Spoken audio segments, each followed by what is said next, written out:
Hey guys, it's Hannah here, and today I wanted to share with you, a little later than I planned to, but my top 10 purchases for the first half of this year. So this is kind of like a mid-year favourites kind of thing, but I wanted to look at the products I'd purchased and pick 10 of the things that for me are standouts. So I have brought most of them with me. Some of them I've forgotten. Some of them are empty. But let's get into it. We're going to go through in order that I purchased them. And I'm going to let you know why they're my favourites. Things I've purchased so far this year. So, let's start with the start of the year. This first haul of the year was a solid one. So, bring all my things close for me. I actually have 3 products in this first haul of the year. The first is the Stila Stay Day Waterproof Eyeliner Micro Tip in Brown. This is a game changer for winged eyeliner. Now I don't have it on today. Today I have a pencil, but when I'm doing a liquid, this is what I use to do a wing when I'm doing brown. It is absolutely tiny and it makes it so easy to do a really precise wing. I find with standard felt tip eyeliners, no matter how small they are, even the standard Stila one, my wing always is huge, which is why I've been enjoying doing pencil and powder liners more often because I can get a smaller wing. This is divine at doing that smaller wing though. It is a little bit tedious to do a full line with it though, so it's not perfect. I do know they do like a dual-ended one. I feel like I need that, where they have the standard Stay All Day on one side and the micro tip on the other. I feel like I need that in my life. But this is a game changer for winged eyeliner. Love it. The next is a repurchased good staple product in my collection, the Bobbi Brown Corrector. So last time I had extra light peach. This time I just got light peach because I'd been using up my Benefit Boing Brightening Concealer in one, and this is closer. And I found that that little bit more depth just gives me a little bit more color correction. If I was going to do Corrector and no concealer, I would want extra light because it blends in more, whereas this I do need to put a concealer over the top just to blend it in a little bit more and not have it look orange, but I do that anyway. I've done that all the time.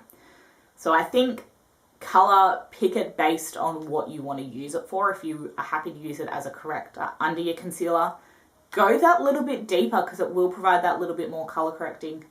But if you want to use it on its own, even going for a bisque shade, which will have a little bit more concealer tone to it as well as the color correcting, and using it on its own that way. But this is an oldie but a goodie, a favorite, big fan of this. And then the other thing from that haul is something I don't have anymore. It was the Aveda Sham powder. Now, I had heard fantastic things about the Briogeo dry shampoo spray thing. And I didn't want to fork out the money for that and not like the kind of concept.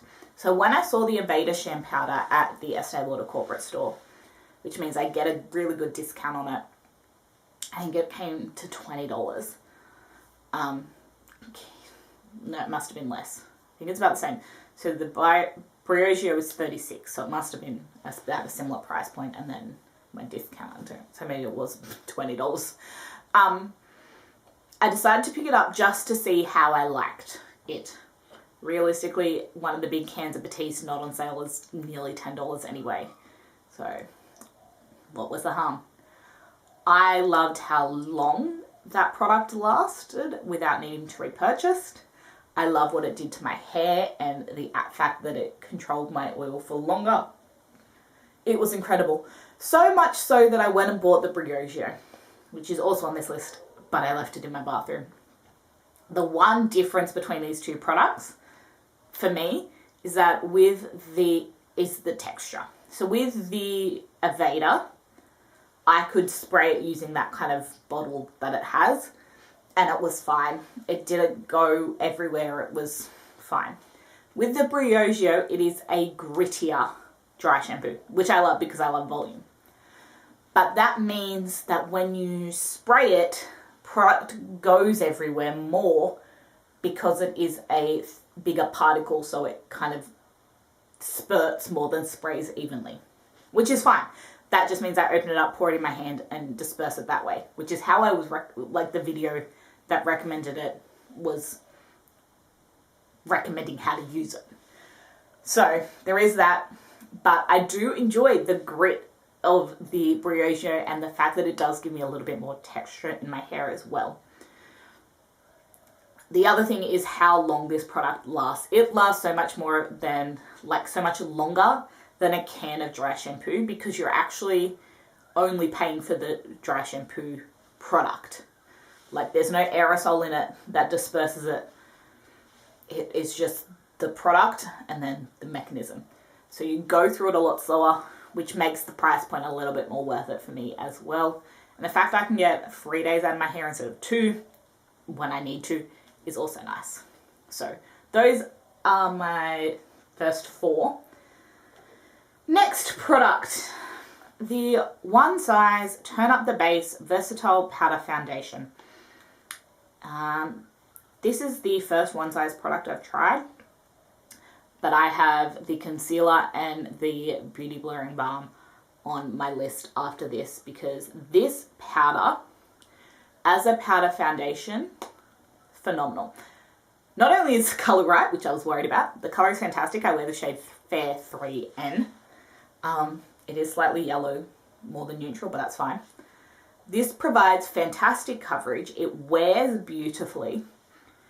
I have used it to set a BB cream and it's fantastic. I've worn it on its own and it wears fantastic. Spoiler alert, I'm going overseas. By the time you see this, no, I won't be gone by the time you see this. But in about a month from when you see this, I will be heading to the States and going to Disney again. And I am going to take this with me to wear on Disney days in 30-degree weather, because it is something that wore on my skin really well. So it's going to be hot, it's going to be sweaty, going to be humid and disgusting. But I think this is going to be up to the challenge of being a product that gives me some coverage but not being too much, because then it's more noticeable as it fades. Phenomenal powder. I really like it. And I've heard if you have dry skin, it's also a really nice powder foundation. So there's that. Another oldie but a goodie in here, the Maybelline Instant Age Rewind Eraser Dark Circle. I have fallen back in love with this concealer. On an everyday basis, this is just so easy. I've used it under the One Size, just this on my under eyes, the One Size everywhere else. Phenomenal. This with BB creams, foundations, all of it. Fan-freaking-tastic. This is the shade Fair. This isn't the brightener. This isn't the corrector. This is the concealer shade. And I freaking love this. So this is a more medium coverage concealer, which is why I like it for more everyday use, because all my concealers are high coverage. So now that I'm in a job where I don't want to wear high coverage every day, I want a light to medium coverage on the day-to-day basis. A lot of my foundations and concealers are not suitable for that, which is a bit interesting. But this has been a game changer. I do prefer it over the Revlon purely because of the colour. So the Revlon Fair shade is very yellow.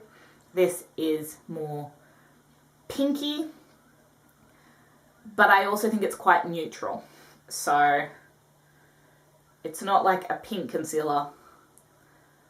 It is more neutral, leaning pink, whereas the Revlon looks full on yellow. And with a neutral undertone, it just shows that it's really yellow. So if you're quite warm, grab the Revlon because it'll be a better colour match for you. But this, beautiful. All right, next these are, the last 4 things are from when I'm filming this, the haul from a month ago. But they have already, well, they're not already worked my way into my favourites, but you'll understand. First things first, the Paula's Choice Super Light Daily Wrinkle Defense Tinted Base. I finally finished my Dermalogica sunscreen not that long ago. But oh my goodness, since I've started using this, I've realised how much I dislike that sunscreen. It's not that it's a bad sunscreen, it's just that it made makeup application tricky. I had to use the right products with it. With this, I don't have any issues putting makeup over the top. I get no peeling no matter what I use. It sits on the skin beautifully. I can wear it alone and I don't feel tight, but I still feel oil controlled. Beautiful product. I'm glad I picked up 2 of them. Fan-frickin-tastic. Then, again, this is Native Deodorants. So this is just the one I'm currently using. It is the Baked by Melissa collab in Tie-Dyed Vanilla Cupcake. Another regularly repurchased. I've been using Native Deodorants for about 18 months now and I don't see myself going back. I love the scents. I love wearing them, the application process. I like that I don't smell without irritating my underarms because I have quite sensitive skin. And they're just good. This haul in June was my second time purchasing for the year. So the Baked by Melissa's I got February. And this is my last one, which is why I repurchased. And this is getting close to being empty. And then I'll break out the ones from that next haul. Big fan. As I say, I usually get about 4 to 6 weeks through, no, that can't be right. 6 to 8 weeks. 6 to 8 weeks for one of these. They're a little bit more expensive, but I think they last really well and without the irritation and actually working. Fantastic. Alright, and these are the last two. The last 2 products are my MAC Glow Play products from my very random excessive haul. So you have the Glow Play Blush in So Natural. You guys know, blush please, love it. Absolutely divine. So natural, also love it. It is for that more warm makeup look or the most natural looking blush ever. It is amazing. I've actually purchased another blush since this that I need to haul, but it's a pretty similar tone but slightly more pinky. I'm very much currently in the stage of blush you can't tell you're wearing. They're giving you the blush without being too much. And this just does it for me. It is divine. It is that beautiful Glow Play blush formula that I already know and love in another fantastic wearable colour. Loving it. And then the Glow Play Balm has seen some wear and tear already. I basically very regularly have just been putting lip liner on and putting this over the top, and that has been it. It is so comfortable. The tint is just so slight and it just looks good and feels comfortable. And I'm loving it. This is the kind of lip product I'm really into at the moment. Something that's lightweight, hydrating, a little bit glossy, but doesn't go everywhere. That I can put on top of a lip line that's going to wear longer and it will still look fantastic. Loving it. So that is it for my top 10 purchases so far for the first half of 2022. There is kind of a theme amongst these about that kind of lower coverage, more natural makeup look that I'm going for. Not that you can tell from the fact that I have, like, how much I have on at the moment. But you can definitely tell that I'm going for definitely for more products on the everyday basis that are lighter, both in colour and opacity and coverage, and I'm really enjoying it. So that is it. If you guys have tried any of these products, let me know your thoughts in the comments down below, or recommend anything based on that kind of preference talk that you think I would like down there as well. I'd love to check them out. Do give this video a thumbs up if you liked it, and click subscribe to stay tuned for more, and I'll see you in the next one. Bye guys.